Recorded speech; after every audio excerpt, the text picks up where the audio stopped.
It is time, ladies and gentlemen, for the best and the most entertaining Liberty and Bitcoin podcast on the planet. This is You, Me, and BTC episode number 190.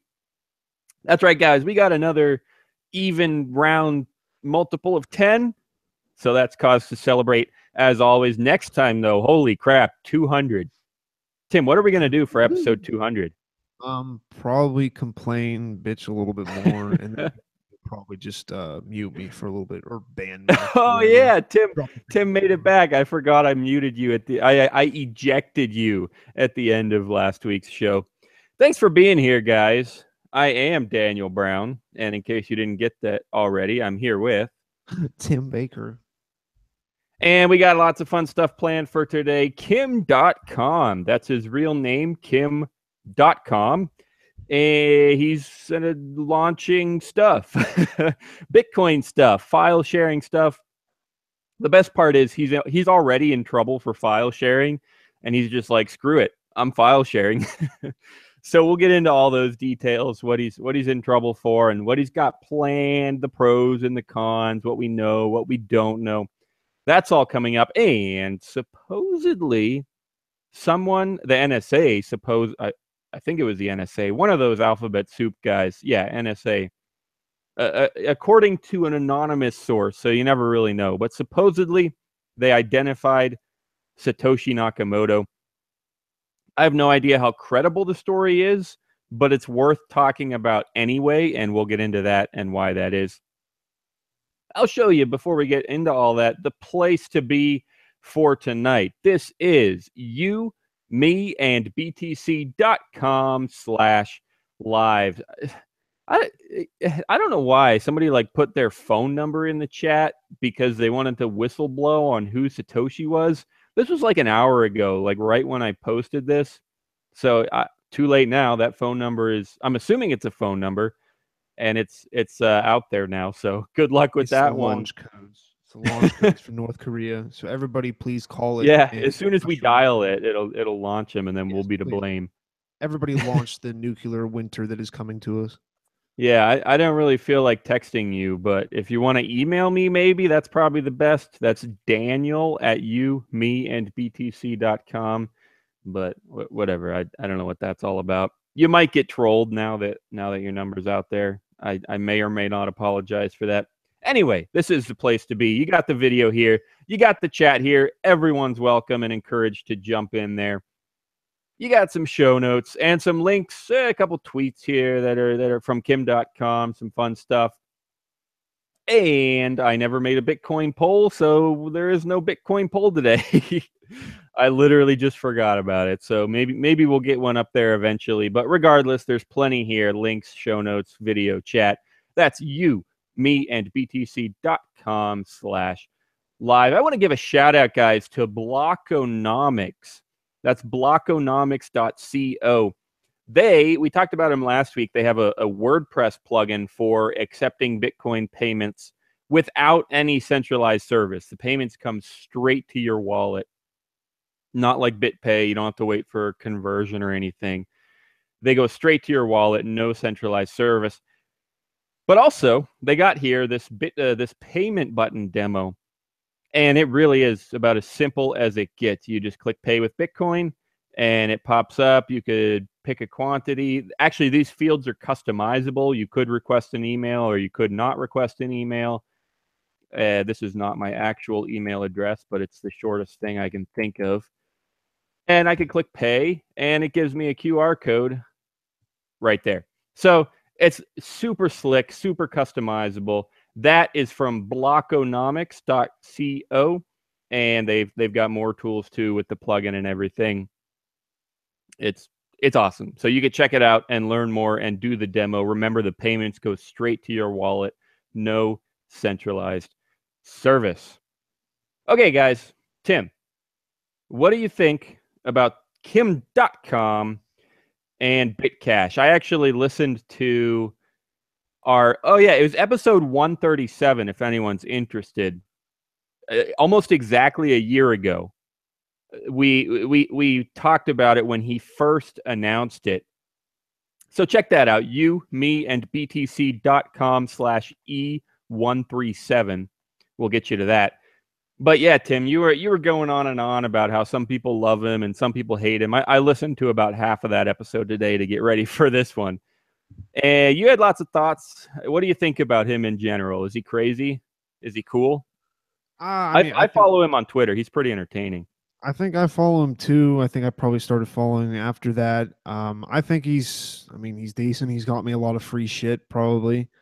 Wait, what? Or What at do you least mean? Free what? his influence has given me the ability to not steal, but to take part in the sharing of files that is the internet. And so I don't have to Oh, pay yeah. for You were music and claiming. I movies. remember you claimed in the episode that you never used Mega Upload, and I was just like, "There's no way."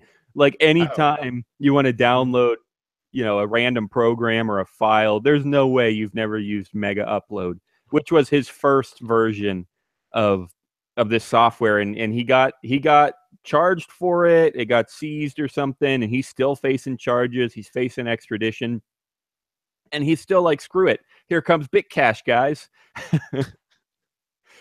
Yeah, no, I mean, in that in and of itself, like even if I don't necessarily agree with what somebody's doing, just the fact that they then continue to say "fuck it," I'm going to keep doing it Oh, just because you that's tell me not inspiring. to. You're I'm like, right. yeah, You're right.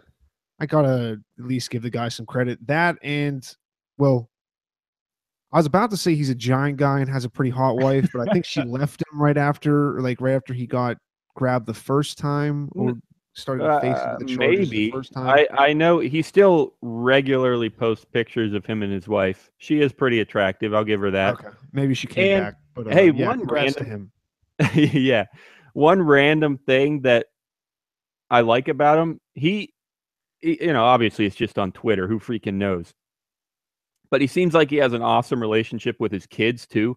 They're like 10 and under, 12, who knows. But I don't know, he loves posting videos with them and laughing with them and whatever. Which I don't know, some people might think that's, I don't know, what's the right word? Ushy gushy mushy whatever. But Bushy. I appreciate that. I like the fact that he has a good relationship with his kids, cuz No, most of these people, I mean, anybody that's fairly well known, that's like an internet celebrity or who freaking knows what. Like a lot of you never hear about their kids. Like what the heck? They have kids. You never see them on Twitter. I don't know. I think it's cool that he just that's has not a fun. bad thing necessarily. Like, yeah, I do like that. If you're gonna have kids, actually be there and raise them, but maybe not put them on the internet. I don't. Maybe, especially if you are mega upload, because definitely the NSA is just handing out pictures of those children specifically. Yeah, yeah. Lots of stuff about the NSA today coming up too. In the second half, like I said, they might have identified Satoshi. But then I just picked a somewhat random, but it was by a somewhat random story, but it was by the same author, and it was really interesting about the NSA and how they track people. So that's all coming up later. But yeah, anyway, so that's Kim.com. What about Tim? What about BitCash? It's CACHE, not CAS, not CASH. That would be like Bitcoin Cash. It's not that. It's BitCash. But really, I've seen that name a whole lot less lately. It's more often I see it called K.im. Obviously, that's Kim. But I think that's kind of the overarching platform name is K.im. Any thoughts on that, Tim? Do you I'm know? Do you trying to know what it remember. is? Did you read? Yeah. How much did you read about the demo? Oh, I don't think I read any of it. I was looking around. I think I mostly just got pages for the about the NSA trying to track us with soccer moms. Oh But yeah, yeah. That's I'll coming up. ask That's you: is all right. it's what is it? Just like decentralized file sharing, but also putting that on top of it's on top of a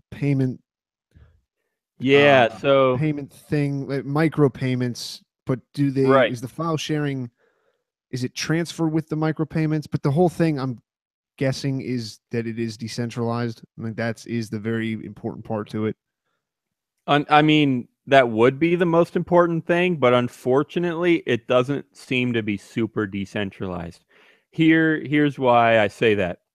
I mean, I don't know. I don't know every detail, maybe I'm missing stuff, but I did read this article, and this is my understanding.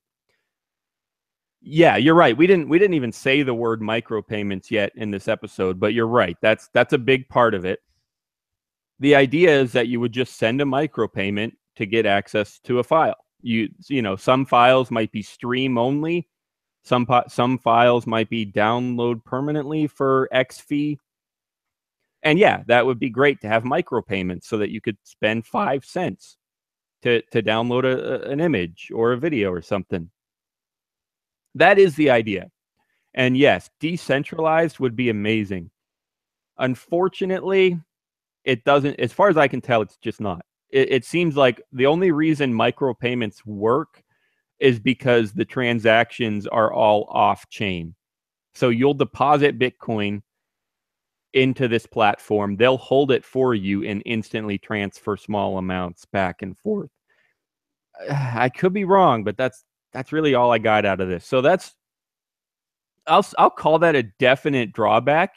I'm not going to call it deadly for the project because, you know, Mega Upload was still useful and it had no decentralization. It was just put a file on a server and let people download it. You know, it's still going to be useful. A lot of people are still going to do it. A lot of people like the idea of paying a small amount for a file or getting paid a small amount to share a file. Yeah, you know, you can set your price. I don't think it's I don't think it's going to flop just because it's not decentralized, but that is an important, extremely important factor. So the other thing is just in terms of functionality, how it works. He says they have their own file type so that you basically there could be multiple different kinds of clients that could work with this file type. And obviously the idea is that they wouldn't let you access the file within this file type unless they could confirm that you had paid for it. So the clients will have to confirm whether or not you paid for something before they'll let you access the file. And you know, it'll be somewhat open. Anyone could build a client and make it work however, but Yeah. all right, there you go, Tim. That's the best I got. Assuming I'm correct, just because, you know, we could make guesses all day long, but assuming that's about how it works, what do you think? Yeah, I was listening to you and then I finally found the thing too.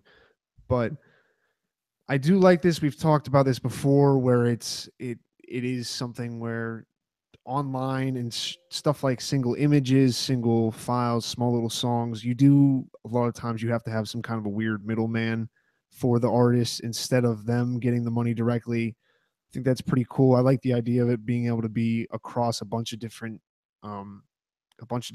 platforms, and then the people themselves like embed their widget or whatever into it so they can take that. So you could have stuff on, I think they gave an example like Kick-Ass Torrents and iCloud. I'm guessing like people on SoundCloud would probably use it. I don't know. I use SoundCloud a lot, not for uploading anything, but for listening to stuff. Some people think it's going under SoundCloud. Yeah, that's what I was just about to say because I literally have been hearing that for probably like 3 months now that it's dying, and I'm like, I don't know, it hasn't gone away yet. But then at the same time, I never really noticed. What was the one that just went down? It was really Vine. Oh I yeah, kind of heard that was going away. Yik Yak's going away. Oh no, not Yik Yak. But I never used Vine. I've used Yik Yak like a little bit. It never really did too much for me. But SoundCloud's cool. If you can build something where instead of me having to buy me, I'd send someone like, I don't know, 50 cents. I'd probably be, even though most songs on like Amazon and stuff like that are $1. If you can break it down more than that, maybe I'd pay more for it. Who knows? Well, the idea is that, you know, if you're going to pay Amazon literally $1, probably about 30 cents of that, maybe 40 cents or 50 cents of that is going to go to some kind of credit card fee. Yeah, it's all overhead and everything. Yeah. Right. So I guess the idea is if you could strip it down as much as possible, which even though it wouldn't maintain Bitcoin's decentralization in the way I described it working, it would still be way cheaper. Well, obviously, I guess it's tough now with the price of Bitcoin transactions. But if you could make one big Bitcoin deposit, then, and make it last you months, deposit $100 of Bitcoin, the cost might be $1 or so. But then that's 1% fee instead of with a credit card a 30%, 40%, 50% fee. So it won't maintain the decentralization, but it might gain some cost benefits if you can make it work with Bitcoin fees. Yeah, I think that would be the main thing, is that it's not that great, because they even mentioned, like, people in the article, the people are like, well, what happens if they're not taking the right files? And it does say that he says that they'll have a swift response to complaints, and that they're going to do their best to provide protection for whistleblowers. That was the most like meaningless answer ever, because like the reporters asked him, like, well, you're already in trouble for file sharing, so what, like, what are you going to do if isn't that what you're doing still? Let me just read it here. I don't want to stumble through it. At this point, it's worth rewinding and remembering the reason why .com is such a controversial figure. Mega Upload was used by many people for illegally sharing copyrighted content, which led to its takedown by the FBI in 2012. The freezing of .com's bank accounts and the raiding of his mansion and the ongoing extradition case against him. All that was caused, this is Dan right here speaking real quick. All that was caused because of Mega Upload and when it was taken down. Okay, back to the article. According to the U.S. government, .com and his colleagues knew full well that the service was being used for illicit purposes and profited from that fact.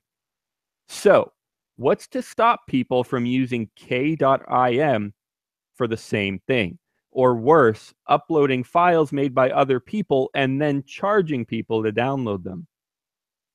According to .com, the proprietors of K.im will have no idea what people are uploading to the platform because the files are encrypted in transit. Now, Daniel speaking here. I'm fine with that. Hey, that's great. Yeah, encrypt friggin' everything. I don't want them to know what's there. I don't think they should know what's there. I don't think they should have to know what's there.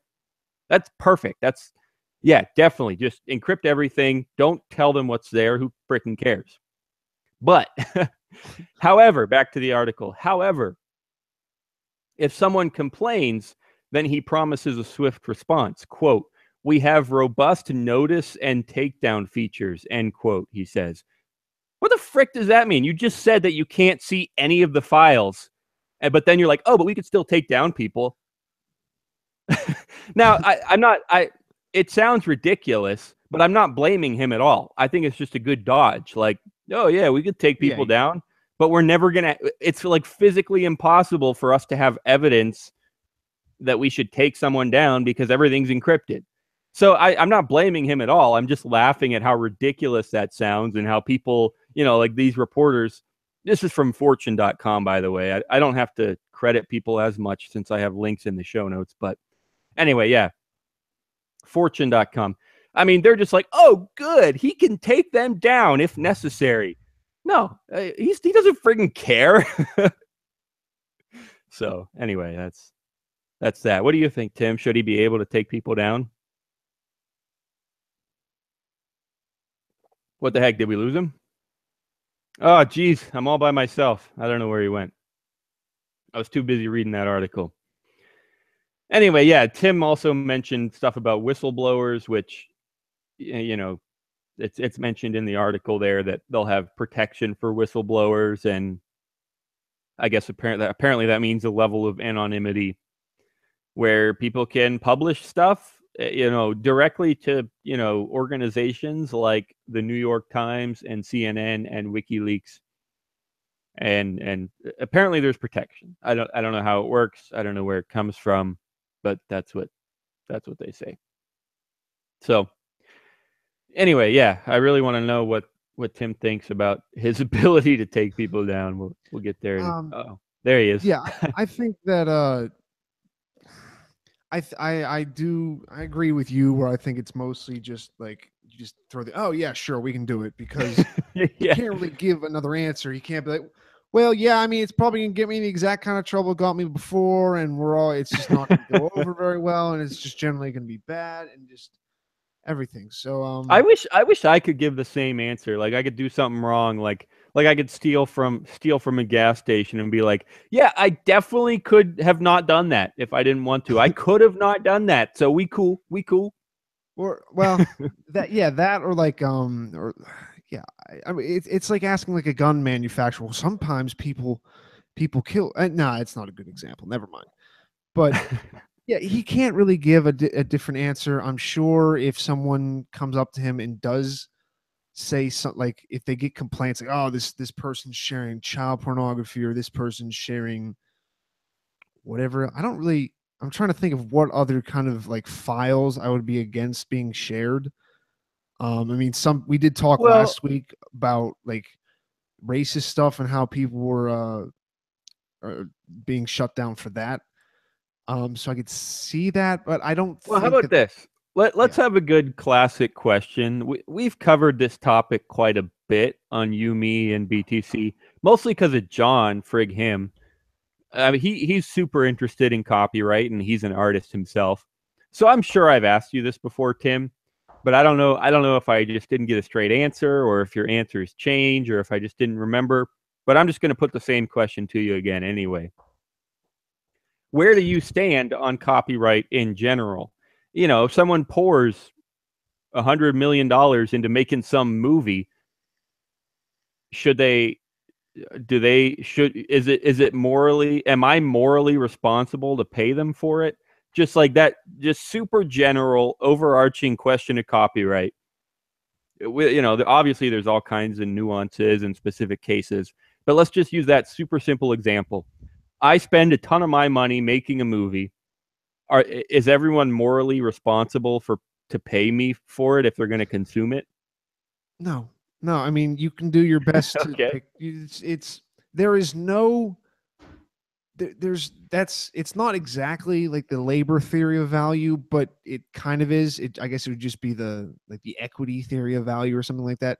Like the amount of whatever you put into something does not then mean that it is therefore inherently valuable, especially when it's something like art.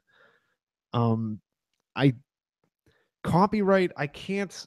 I like the idea of it. I no, I'm trying to think, because copyright just always seems like a way to use illegal and use legalese and use laws to stop you from having, like, to help whoever is using the copyright from having to innovate and having to change things, which I think is bad for them, because obviously you want to just be able to, all right, fine, I'm done, I can just ride on this. But it's not good for a consumer, and I'm definitely more on the consuming side of just about everything. I am a consumerist. Well, yeah, So isn't that selfish, Tim? yes, Why do you think the consumer should get the benefit? I don't think the consumer should get either one, but the consumer isn't trying to use some kind of legal gun to the head of everybody Yeah, else to good keep point. them. Good point. Good point. So I mean, you can decide, and you can be a conscious consumer, and but it's, again, especially with art, I like the idea of patronage for art more than anything. And I guess you could say that buying certain individual things is more of a patronage type thing, Well, or that's is true. I similar. mean, you could, yeah. You know, you could commission people to make art that you actually want. I've actually done that before. I mean, yeah, why not do it that way? Yeah, or like even Patreon, where like you're not necessarily commissioning them to do a certain thing, but you donate to them, kind of just whatever, or you do it on a recurring basis. Well, yeah, but what about the douchebags that don't do that? What about the people that have a friend that's on Patreon and they get the podcast file from them? I mean, I don't know, make a is better that okay? podcast. Yeah, it's because if your podcast or your music or your Well, art, what's the point of saying that you support that if you don't care if people go against it? because I can't, that just because I support it doesn't mean I can put the gun to head of put a gun to the head of somebody else, because then I'm going for where it's this is kind of shitty thing to do, to just be a mooch, to being, you're not allowed to be a mooch, and I'm going to threaten you with some kind of a violence to stop you from being a Right. mooch. Hey, before we get too far away from that, you know, I could see a statist like in a heartbeat saying like, "Oh, you're oversimplifying it, okay? I'm not putting a gun to anyone's head." Like that's I could see people saying that all day long. Like nobody's killing anybody. We're just trying to make a good society. But the bottom line is like that is exactly what it comes down to.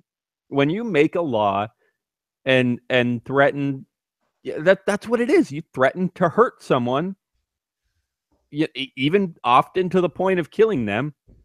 And then a statist might say, well, no, we're not going to kill them. We're just going to give them a trial and maybe send them to prison, try to reform them and help them, deter the crime.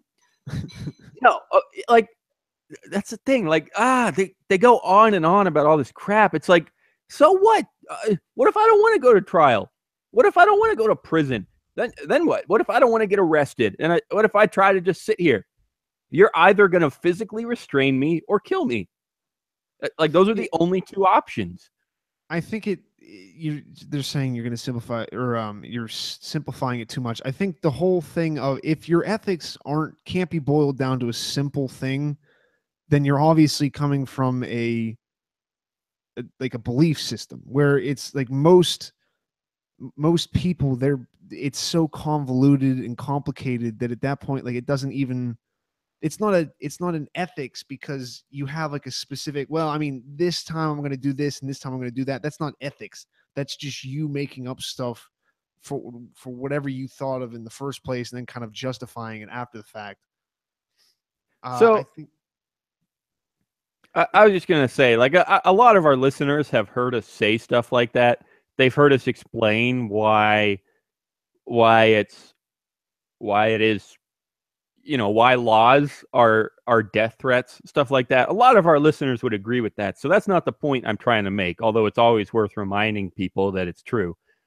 The point I'm really trying to make is just that, yeah, it is simple. You're right. It is oversimplified. Don't try to kill me. Don't try to lock me in a cage. Yeah, you're right. It is that simple. That's the point I'm trying to make. A statist would get so flustered, like, oh, this and this and court and trials and social. No, you're trying to restrain me, hurt me, lock me up, coerce me. That's simple, and that's wrong. It's so that was really the point I was just trying to say is like, geez, yeah, it is simple. Don't hurt me. Well, yeah, if you want to share something and you want to put it out there, you can't then also be angry that people are going to like, the reason the internet's great for art is because then every single one stupid of us who has a dumb idea can put the art out there. But that then That's also why this show is going on right now. yeah, that then makes it easier to steal, quote unquote, or easier to consume without paying for it. But that's the whole point, is then you're getting into the internet, or and that does make a big change, because it lowers that barrier to entry, which gets more art out there. And then you can, if you're good enough, and like, this is just me, I guess, or this isn't just me. Like, I'm sure plenty of people are like this, because plenty of the music I listen to, you hear the people being like, no, fuck it, just steal it. I don't care. Is like, just come to a show and then sing. Like, I'd rather the song. But that, especially as an art thing, because art isn't that important. Like, oh, it's how we express ourselves and how we get across our ideas. It's also dumb web comics about how, like, whatever.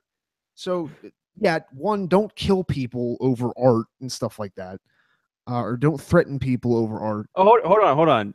This is also a couple of things. First of all, we got some great chat messages that I'm going to get to in a second. Second of all, Tim, you're saying, don't kill people over this or that. Don't threaten people. Just for kicks, whenever I make analogies like that, I try to include myself. All right. So what I would say is don't kill me for trying to share. You got to remind people how serious this is. All right. Don't kill me for trying to share your art. Don't lock me up for listening to your music. Or you could flip it around too and say, I don't think it's okay for me to lock you up if you want to listen to my music. I don't know, just for kicks. I like to say you and me, because that's what it is. This is democracy, right? The people. We're the rulers, right? So is it okay for me to lock you up if you try to listen to my music? Is that okay? So anyway, that's I think that's a little more powerful, but we're both saying the same thing. It makes it personal. And you are right about that, where people are like, well, I think this should be illegal, and then you just go, okay, well, what if all right, so it's okay if I put lights on the top of my car, and whenever I flash them, you have to pull over? Is that okay if I do that? Yes. and then I can take your money? All right, let's do it. I'm in. Yeah, it breaks it down, and it's oversimplifying it, and I get that, but maybe it shouldn't be this complicated in the first place. Maybe it shouldn't be something where you just have random people have a right to pull you over or do that, or lock you in for sharing a song. And I'll go back to the thing that people will always say, well, if they're going to pirate it, they're not going to buy it in the first place. And I get that's oversimplifying it, but for me, that's pretty much it's also true. Yeah, I have plenty of music on my phone that I have no desire to pay for. I have like Fall Out Boy music. I don't want to give Fall Out Boy any money. I just like some of the songs. I don't even need to download the whole album. It's just easier to do that than going through and clicking them off. Well, yeah, I mean, case in point, again, this isn't quite the argument we're trying to make. Most of our listeners agree with us, but still, just for kicks, case in point, back in the day, whenever you physically had to pay money to get a physical record, then you only had 4 or 5. I'm not that old. This is what I've heard. You're gonna get one record, 2 records, and listen to them over and over and over and over. You're not just gonna constantly be shelling out money for every bit of music that you want. No, that stuff's expensive.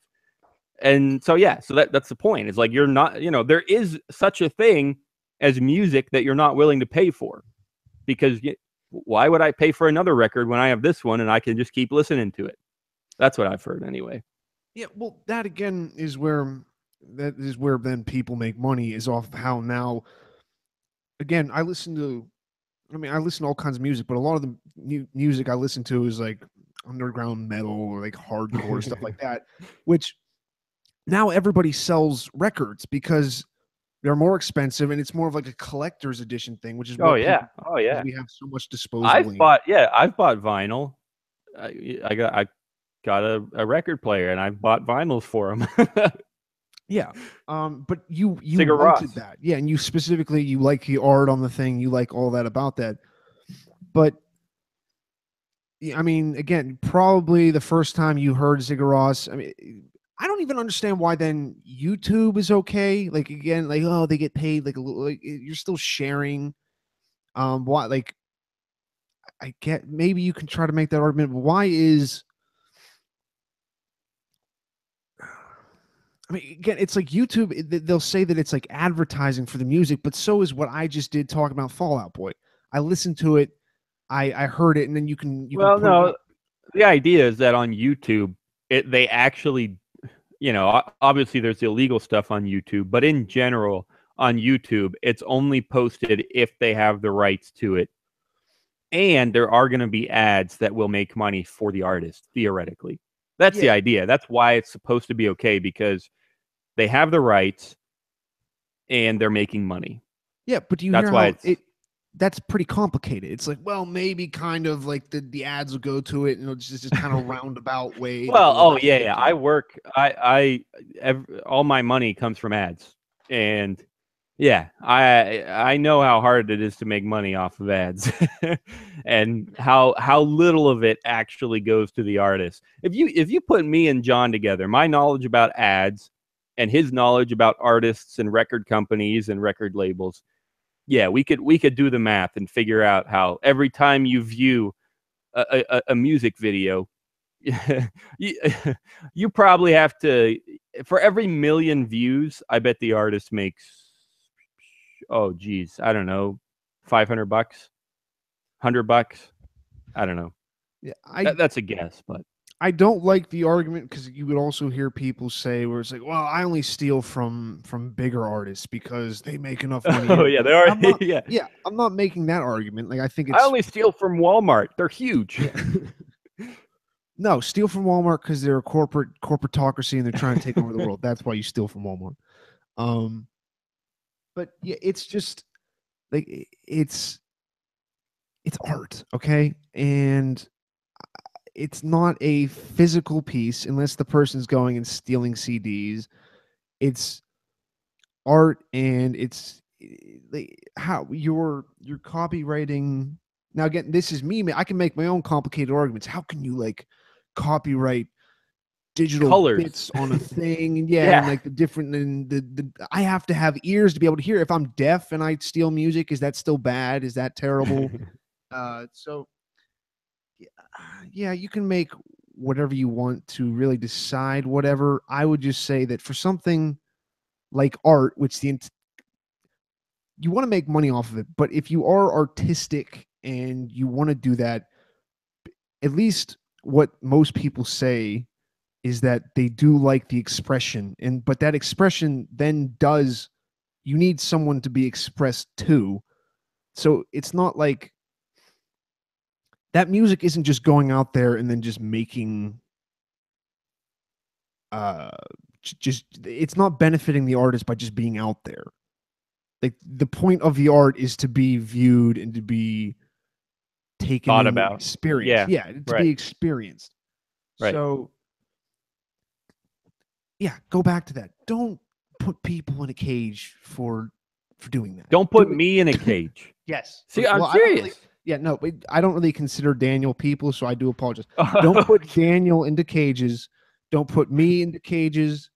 Don't put your grandmother into cages because she wanted to listen to the new Taylor Swift single that came out and everybody. Yeah, exactly. Yeah, like would you do that? No. I mean, Daniel might. Who knows? Yeah, you never know.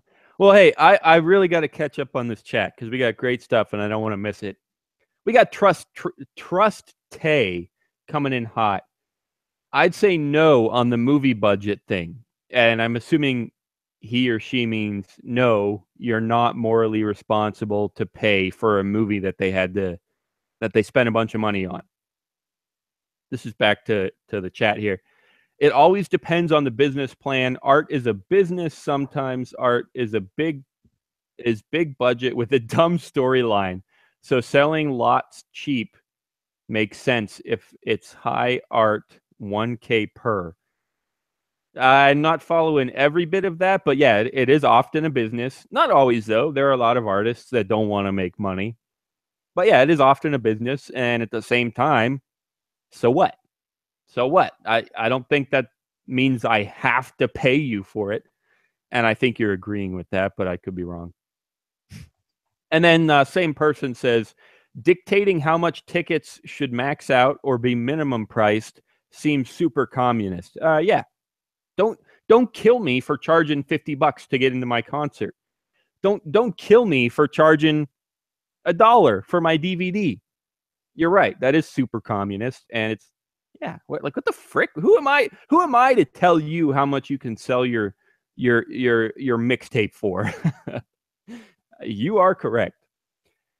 Monadinal Crucia says, the cheaper the information, the less it is protected.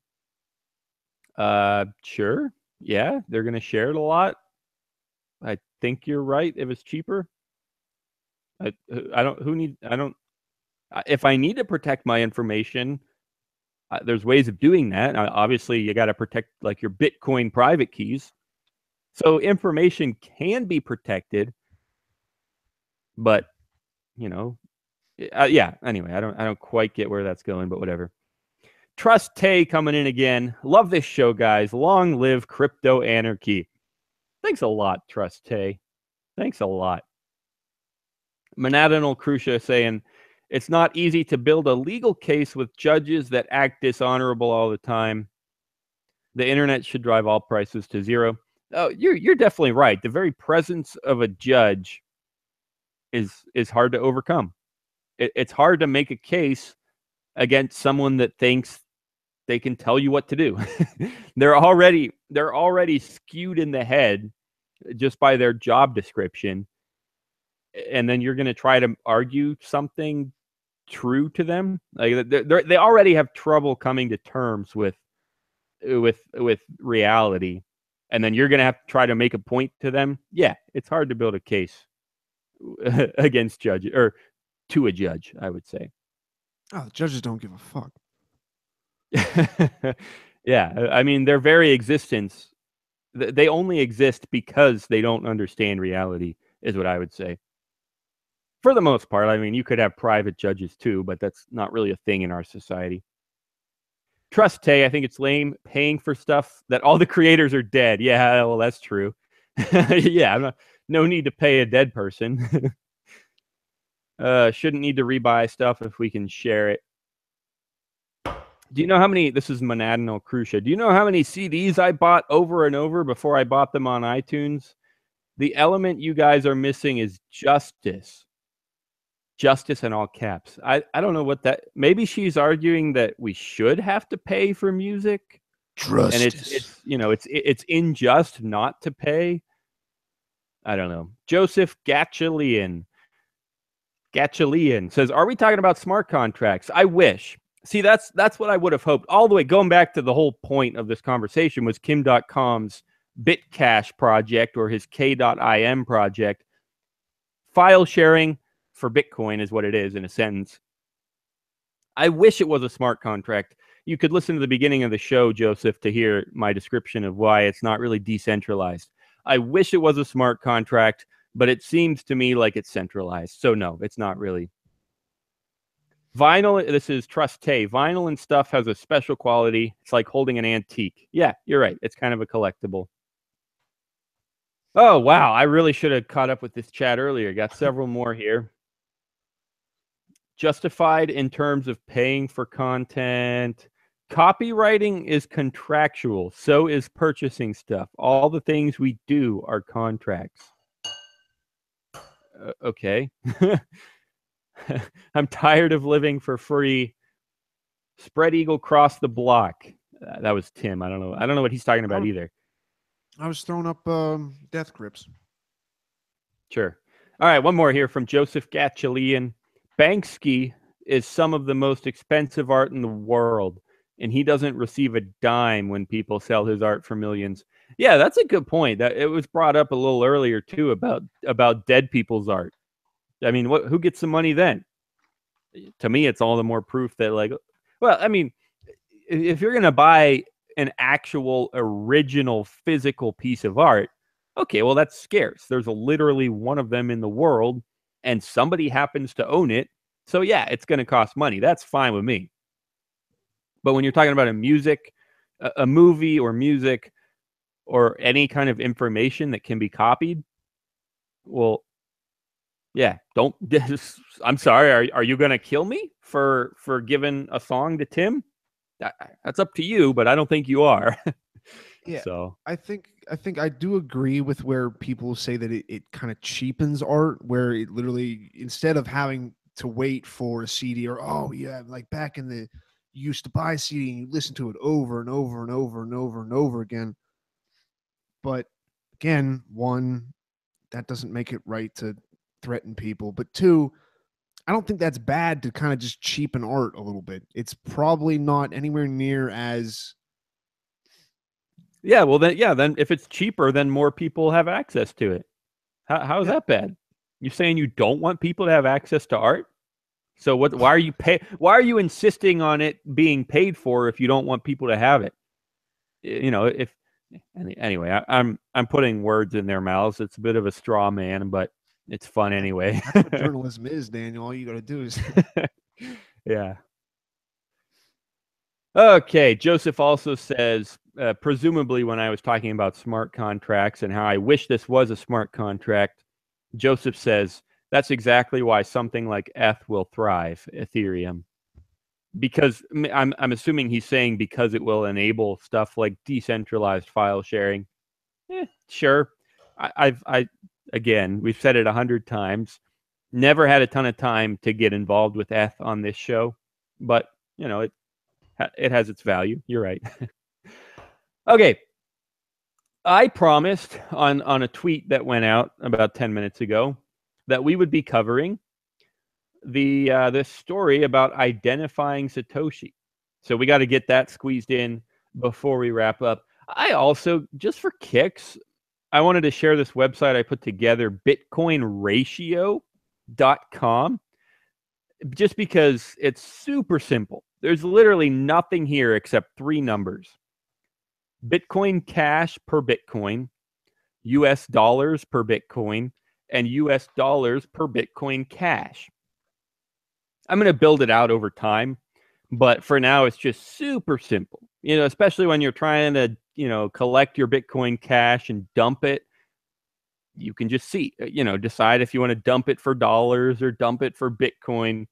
You can track the ratio as it goes from, you know, 6 Bitcoin cash per Bitcoin up to 11 or 12 Bitcoin cash per Bitcoin. You know, there's no graphs here at the moment. There will be eventually, but I just felt like mentioning it because I built it for myself, and I think it might be useful for other people too. BitcoinRatio.com. Or actually, just for fun, I also registered BitcoinRat.io. So it still spells Bitcoin ratio, but it's BitcoinRat.io. That takes you here too. So, okay, here it is, Tim. How the NSA identified Satoshi Nakamoto. Now, I could read whole paragraphs or whatever, but I'll just put it, you know, we're short on time. I'll just put it as simple as possible. There's a technique here. They call it stylometry.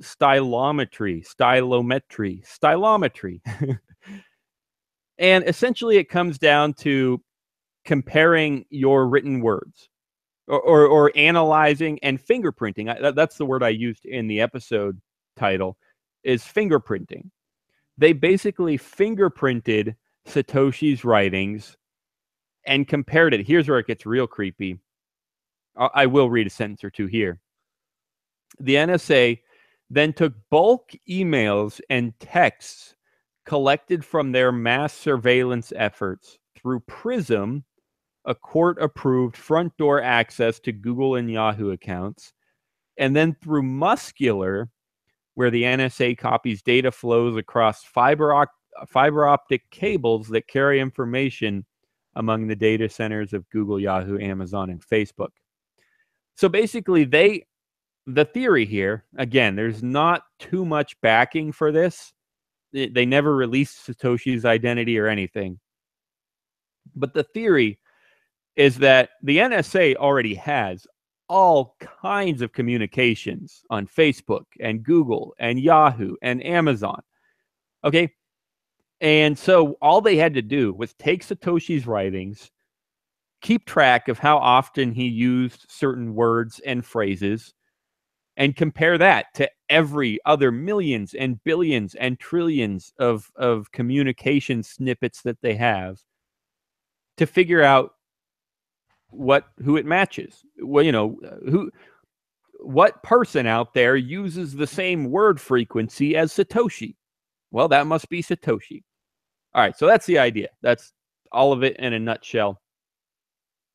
What do you think, Tim? How realistic is this? Like I said, there's no real good evidence for it. He just keeps saying I have an anonymous source. So before we get into the theory itself, I just want to know, what do you think about how realistic is this?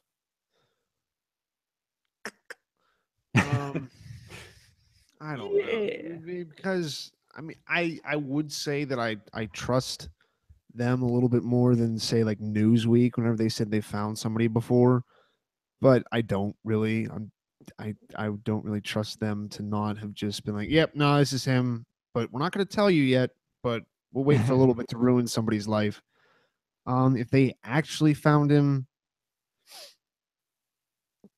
Maybe I don't know. I kind of do like the idea The that biggest he's thing, as far as I'm concerned, the biggest reason I might discredit a story like this is like, what does the NSA care? Like, oh, this guy made money. What are they going to do? Prosecute him? Bitcoin is still there. Like, what are they going to do? Assume that he can control Bitcoin? He can't. Like, so what do they care? That's what I want to know. Like, yeah, I know the NSA cares about everyone, and they're after everyone, and they have all of our data. But seriously, like, what do they care?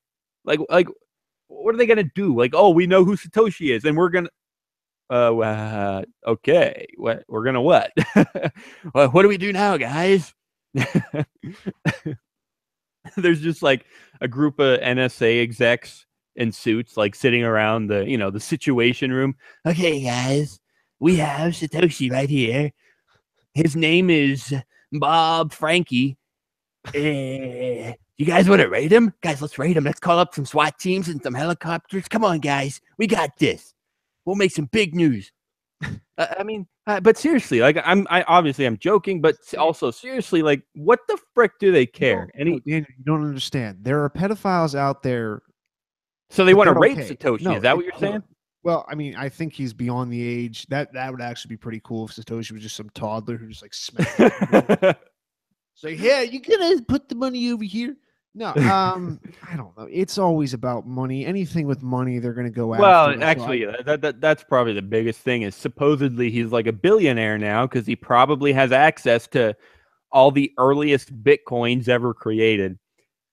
So yeah, maybe that is a literal. But even then, like, most of the time, the agents themselves probably wouldn't get that money unless they stole it, like that which they do Karl a lot. Marx Force guy. Maybe, yeah, you might be right. I don't know. But yeah, I don't. You're right. Maybe it is all about the money, and they just want his bitcoins. Sure. Yeah, I don't know. He's But met. hey, the other thing. Go. What'd you say? No, I was just gonna. I was just gonna say. Oh Jesus.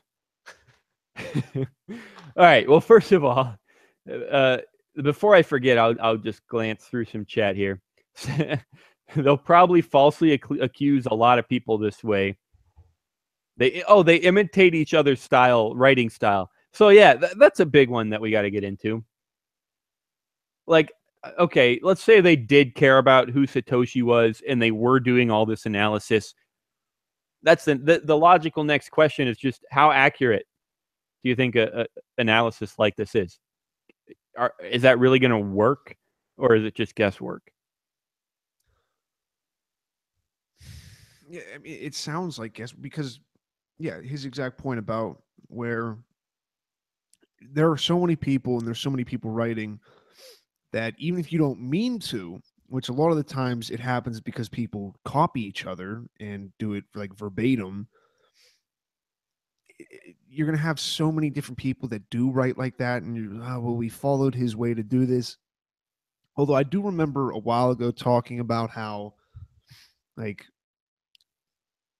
I don't really know what this has to do with it, but just about his code being somewhat easy to see. But that was just because it was messy. What are you going to do? Just look for everybody's code who's messy? You're going to look for everybody who uses certain kind of words here. And I don't like that technology. I don't think that it's completely useless. I do see how it could point you in the right direction, but it is kind of, again, a scary technology because you're working with the odds that you're going to find the right person.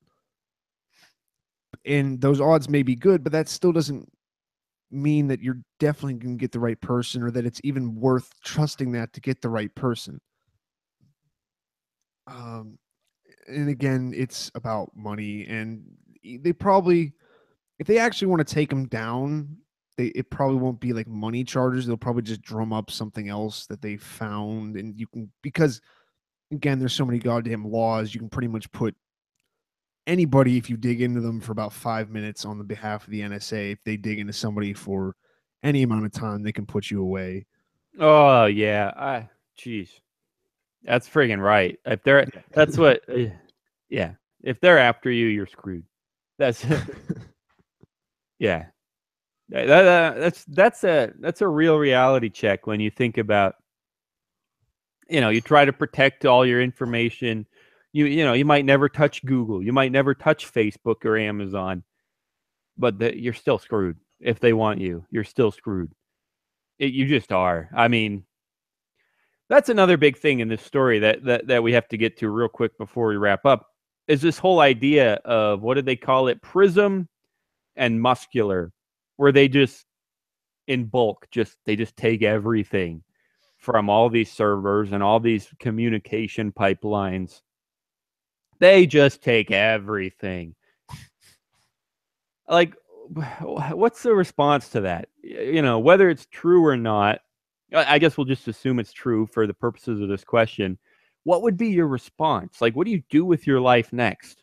Like, oh shoot, like, do you go off grid? Well, we've talked about that on the show before, and it sounds like you already lost if you're going to go that crazy about privacy. Then you already lost the battle. They got you. They cut you down because you're living in the middle of the woods somewhere. If you live in the middle of the woods, the NSA wins. Yeah, I mean, unless you happen to just freaking love that, then you're fine. But in general, most people probably would rather not do that. And yeah, so then they would win if they made you do that. Like what's your response to that, Tim? Like, seriously, like, what do you do with your life when you learn that they're just collecting literally everything that you send out there everywhere? Whether it's true or not, let's just say that it was true. What would be your response? Like, what next? I'm not surprised. It makes sense because basically their entire point of being around is to protect us, but every single public entity, every single public utility is going to spend most of its money, spend most of its time in justifying its existence. And the best way to justify its existence is to say that, everybody's hiding something. We need to collect stuff on everybody just to be sure, because we can figure out, we can stop these attacks from before they happen. We can stop money laundering. We don't even have to trade. Well, no, they're being lazy at this point. That's part of it. Is I don't even, compared to, this is going down to just straight police, like just local police. How fucking lazy are these police officers compared to what they had to do like 70 years ago when they actually had to? I mean, actually, I guess back then they mostly just threw like, oh, here, you were carrying this while we arrested you. So it was probably easier to do. But at this point, I don't see how crime is even a thing anymore, because first off, people are dumb and they post about stuff all the time on Facebook without you even trying. And that's also where I'm like, I don't care that they're taking data mining, because more than half the people taking data mining are constantly updating their location. Snapchat has something now where you can just see where people are unless you take yourself off the map. Facebook, I'm going to link myself here. Instagram, do you want to say that you're here? Google, every single time I go to a place on my phone, it pops up, would you like to rate Wendy's? Because I drove past. Yeah. Part of it is I'm like, I'm not the person who's, I'm just some kind of garbage person. Like, I should not be rating restaurants or anything like this. But I see, yeah, I'm not surprised. I'm sure they're not going to use it for anything good, because they never really do. Maybe they'll catch some people, but probably not. So here's what we'll do. We'll go ahead and I was actually already thinking about this for the past week or two, but I didn't decide to until literally just the past minute or two that we'll go ahead and commit to this. Here's what we'll do next week. And this is the idea that I've had for a little while. I've said this before on the show. We're a Liberty podcast, just as much as we are a Bitcoin podcast. And often we like to pick just some kind of Liberty question and just dive into it for a whole episode. We're not going to cover any news. Well, maybe we will. Yeah, we'll see what comes up. But in general, we often like to just dive into some big Liberty questions. So here's what we'll do next week. What do you do? We're going to ignore race. I don't care. The race is irrelevant here. But let's just say it's like 1800s and you wake up and you're a slave. What do you do in that situation? Like, what's most effective to improve your life and the world? Or which is more important? Do you try to escape? Do you try to sway your masters? I don't know, because the fact is, that's where we are today. It has nothing to do with race, but we have to give these people our labor, our money, or they're gonna chase us down through the woods. We can look for an underground railroad. Occasionally you might find some ways to be more free with a dark market or with Bitcoin or with whatever. You're somewhat free in your own home as long as you don't draw attention to yourself. You could find ways to be free, but the bottom line is,